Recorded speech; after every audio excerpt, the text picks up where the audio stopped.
എണ്ണയും സ്വർണവും ധാതുക്കളും നിറഞ്ഞ ഒരു സ്വപ്ന ഭൂമിയാണ് ബലൂചിസ്ഥാൻ. പാകിസ്ഥാന്റെ മണ്ണിൽ പടർന്നു കിടക്കുന്ന ഈ വിശാലമായ പ്രവിശ്യയെക്കുറിച്ച് പറഞ്ഞു തീർക്കാനാകാത്ത കഥകൾ ബാക്കിയുണ്ട്. പാകിസ്ഥാന് എന്നും ഒരു തലവേദനയായിരുന്നു ബലൂചിസ്ഥാൻ. ആ മണ്ണിൽ ജീവിക്കുന്നവർക്ക് ഒരു തീരാത്ത ദുഃഖവും. ഈ കഥയിൽ സ്വാതന്ത്ര്യത്തിനായി പോരാടുന്ന ഒരു ബലൂജ് ജനതയും അവരെ അടക്കി നിർത്താൻ ശ്രമിക്കുന്ന പാകിസ്ഥാൻ സർക്കാരും തമ്മിലുള്ള ഒരു നീണ്ട പോര് തുടങ്ങുന്നു. ഒരിക്കൽ 1948 ബലൂചിസ്ഥാൻ എന്ന ഈ മനോഹരമായ ഭൂമി പാകിസ്ഥാന്റെ ഭാഗമാവുകയാണ്. സ്വാഭാവിക വാതകവും എണ്ണയും സ്വർണവും ചെമ്പും കൽക്കരിയും നിറഞ്ഞ ഒരു നിധി തന്നെയായിരുന്നു അത്. പക്ഷേ ഈ സമ്പത്തിന്റെ നടുവിൽ ജീവിച്ച ബലൂജ് ജനതയുടെ കണ്ണുകൾക്ക് കണ്ണീരിന്റെ കഥകളെ പറയാനുണ്ടായിരുന്നുള്ളൂ. നിസ്സഹതയോടെ ആ മനുഷ്യർ പറഞ്ഞു തീർക്കുന്നത് ഇങ്ങനെയാണ്: ഞങ്ങളുടെ മണ്ണിൽ നിന്ന് സമ്പത്ത് കൊണ്ടുപോകുന്നത് പാകിസ്ഥാൻ സർക്കാരും ചൈനയുമാണ്.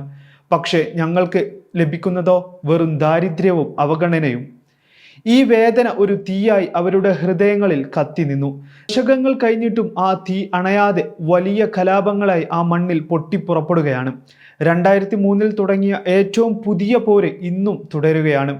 ഞങ്ങളുടെ ഭൂമി ഞങ്ങൾക്ക് തിരികെ വേണം, ഞങ്ങൾക്ക് സ്വയം ഭരണം വേണം എന്ന് ബലൂജ് ജനത നിരന്തരം ആവശ്യപ്പെട്ടു. പക്ഷേ പാകിസ്ഥാൻ സർക്കാർ അവരുടെ ആവശ്യങ്ങൾ കേൾക്കാൻ തയ്യാറായില്ല. പകരം സൈന്യത്തിന്റെ കരുത്തുകൊണ്ട് അവരെ മുട്ടുകുത്തിക്കാൻ ശ്രമിക്കുകയാണ്. 2025 മാർച്ച് 11 ബലൂചിസ്ഥാനിലെ ബോലാൻ ജില്ലയിലൂടെ ഒരു ട്രെയിൻ യാത്ര ചെയ്യുകയായിരുന്നു, ജാഫർ എക്സ്പ്രസ്. 590-ലധികം യാത്രക്കാർ പെഷാവറിലേക്ക് പോകുവാനുള്ള ആവേശത്തോടെ ആ ട്രെയിനിൽ കയറിയിരുന്നു.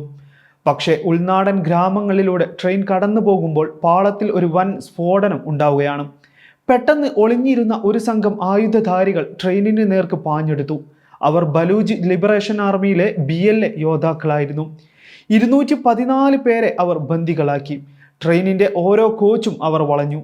യാത്രക്കാരെ പുറത്തിറക്കി. 1 മിനിറ്റും 23 സെക്കൻഡും നീണ്ട ഒരു വീഡിയോ അവർ പുറത്തുവിട്ടു. സ്ഫോടനത്തിന്റെ ശബ്ദവും ട്രെയിനിനടുത്തേക്ക് പാഞ്ഞെടുത്ത അവരുടെ കാലടികളും യാത്രക്കാരെ ബന്ദികളാക്കുന്ന ദൃശ്യങ്ങളും ആ വീഡിയോയിൽ നിറഞ്ഞു നിന്നിരുന്നു. ഞങ്ങളുടെ രാഷ്ട്രീയ തടവുകാരെ മോചിപ്പിക്കൂ, അല്ലെങ്കിൽ ഈ ജനങ്ങളുടെ ജീവൻ തീരും എന്ന് അവർ 48 മണിക്കൂറിന്റെ സമയപരിധിയോടെ ഭീഷണി മുഴക്കി. പാക് സൈന്യമെത്തി. ഒരു ഏറ്റുമുട്ടൽ തുടങ്ങുകയാണ്. 27 ഭീകരർ കൊല്ലപ്പെട്ടു, 155 പേരെ മോചിപ്പിച്ചു. പക്ഷേ ആ ആക്രമണം ലോകത്തിന് ഒരു സന്ദേശം നൽകിക്കൊണ്ടാണ് അവസാനിച്ചത്. ബലൂജ് ജനതയുടെ പോര് തീർന്നിട്ടില്ല. 2024 ഓഗസ്റ്റിൽ ഓപ്പറേഷൻ ഹെറോഫ് എന്ന പേര് നൽകി BLA നടത്തിയ ആക്രമണങ്ങളിൽ 70-ലധികം പേർ മരിച്ചിരുന്നു. പോലീസ് സ്റ്റേഷനുകൾ, റെയിൽവേ ലൈനുകൾ, ഹൈവേകൾ എല്ലാം അവർ ലക്ഷ്യമിട്ടു. ബലൂചിസ്ഥാന്റെ ഏറ്റവും മാരകമായ ദിനം എന്നാണ് ആ ദിവസത്തെ ലോകം തന്നെ വിളിച്ചത്. ഈ കഥയിൽ മറ്റൊരു കഥാപാത്രം കൂടിയുണ്ട്: ചൈന. ബലൂചിസ്ഥാനിലെ ചൈന പാകിസ്ഥാൻ ഇക്കണോമിക് കോറിഡോർ എന്ന വമ്പൻ പദ്ധതിയാണ് അവരെ ഇവിടേക്ക് കൊണ്ടുവന്നത്. ഗ്വാദാർ തുറമുഖം പോലുള്ള പദ്ധതികൾ ചൈനയ്ക്ക് ലാഭം കൊണ്ടുവന്നു. പക്ഷേ ബലൂജ് ജനതയ്ക്ക് അതൊരു ഭാരമാവുകയാണ്. ഞങ്ങളുടെ ഭൂമി ചൈനയ്ക്ക് കൊള്ളയടിക്കാൻ പാകിസ്ഥാന് വിട്ടുകൊടുക്കുന്നു. ഞങ്ങൾ ഇവിടെ അന്യരായി മാറുന്നു. ബലൂജ് നാഷണൽ മൂവ്മെന്റിന്റെ വക്താവ് ഹക്കീം ബലൂജ് പറഞ്ഞത് ഇങ്ങനെ: 2024 ഒക്ടോബറിൽ 2 ചൈനീസ് തൊഴിലാളികൾ ഒരു സ്ഫോടനത്തിൽ കൊല്ലപ്പെട്ടു. BLAയുടെ ആക്രമണമായിരുന്നു അത്. ചൈനയോടുള്ള അവരുടെ എതിർപ്പിന്റെ തെളിവ്.